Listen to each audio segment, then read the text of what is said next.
Hey everyone, and welcome. Today we're diving into pediatric neurologic pathophysiology, but we're not going to do it like a textbook. Instead, I want you to think of this as a visual map. We're going to walk through the why behind some of the most critical conditions you need to know, making it all way easier to see, to understand, and to actually remember for your exams. All right, so here's our game plan. First, we're going to look at the original blueprint for how the brain is built.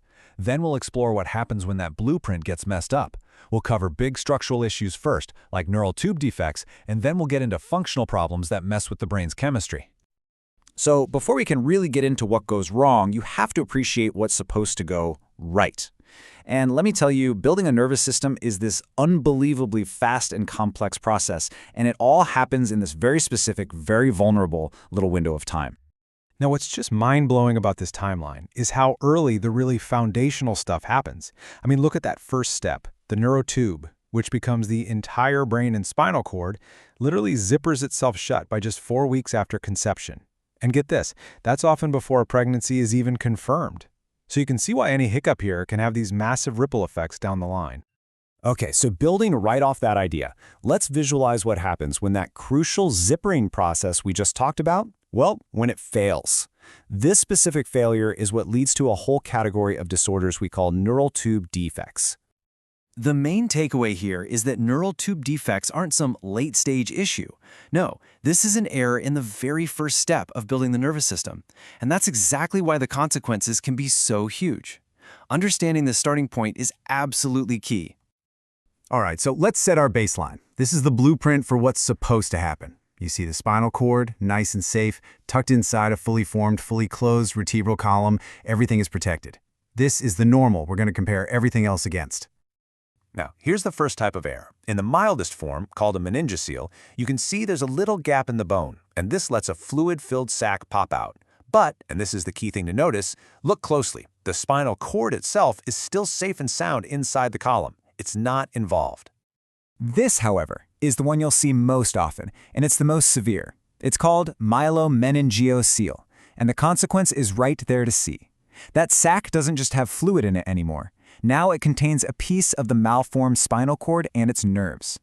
The cord itself is physically outside the protective bone, and that directly causes the loss of motor and sensory function below that spot. But the story doesn't end there. Not even close.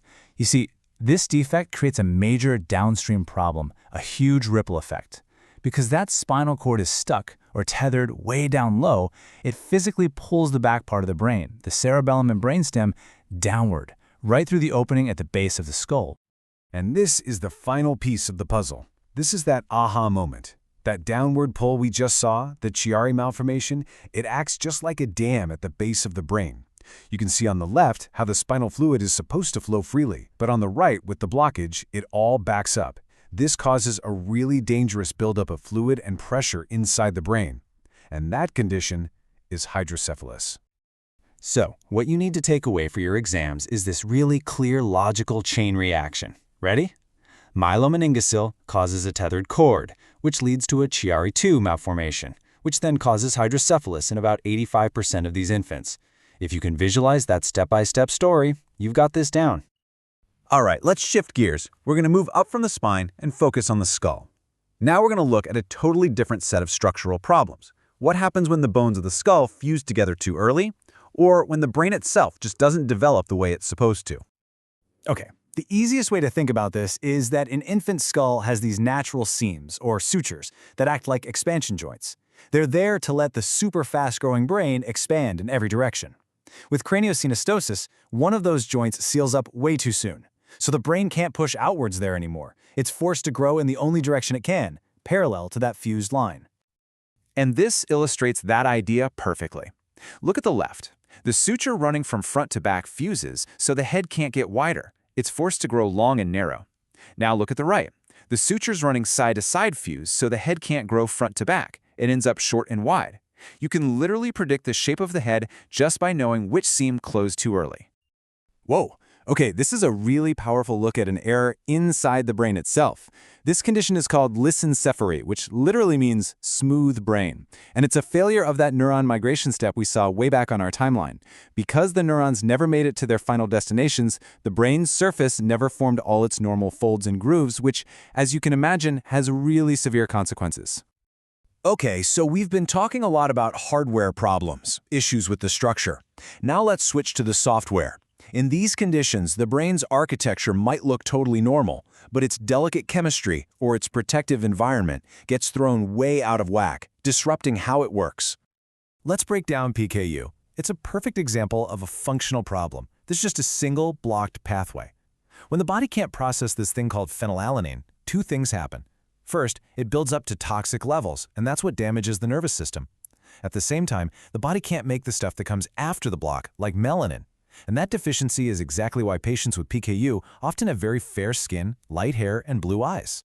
When you're thinking about bacterial meningitis, I want you to picture it as a three-step assault. Step 1, the bacteria break in. Step 2, they trigger this huge, out-of-control inflammatory response that makes everything leaky. And Step 3, all that inflammation and swelling leads to a dangerous spike in pressure inside the skull, which is basically a closed bony box. And here it is. This is the aha moment that connects the disease process to what you actually see in a patient. That inflammation isn't just some abstract idea. It causes real physical signs. When the meninges are irritated, you get a stiff neck. When the spinal nerve roots are irritated, you get those classic Koenig and Brzezinski signs. And in a baby, that dangerous intracranial pressure we just talked about literally causes the soft spot on their head to bulge out. It's all connected. So why does this all matter? I mean, why go through all this step by step? Because when you can actually visualize the story of a disease, the why behind it, you don't have to just memorize a list of facts. You can logically figure out the signs, the symptoms, and what's going to happen next. This quote just sums it all up, doesn't it? This incredibly long and incredibly fast period of development is a time of just immense potential, but it's also a time of profound vulnerability, and it sets the stage for every single condition we visualized here today. And I just want to leave you with this to think about. We can do some amazing things now, like performing surgery to fix a myelomeningocele while a baby is still in the womb. But this raises a huge ethical and medical question. How do we balance the incredible benefit of fixing a defect like that with the massive risk of interfering with what is arguably the most complex and delicate biological process in the known universe?